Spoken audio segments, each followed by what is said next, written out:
And I want to tell you, my friends, that the pioneer at any level of life has a most difficult time.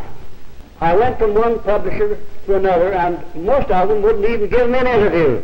And finally, they condescended to send a young man out to interview me. He said, "Mr. Hill, have you ever heard of Socrates?" I said, "Yes, I have." "Of Plato?" "Yes, I'm very familiar with Plato's work." "Well, Mr. Hill, will you please tell me why, if none of those great minds ever produced a success philosophy, who the heck do you think you are to do it?"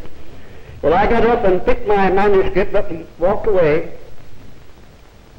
Not so many years later, I had lunch at the Waldorf Astoria with this man, and he said, "Mr. Hill, as near as I can figure it out, every word that I used in turning you away cost Doubleday Doran $1 million. Because if I had taken on your work at that time, undoubtedly you would have stayed with our publishers and they would have published everything you produced since." And that was a gross understatement of the truth. But the longer I hid out, the more afraid I became, and finally I got on to the point at which I thought perhaps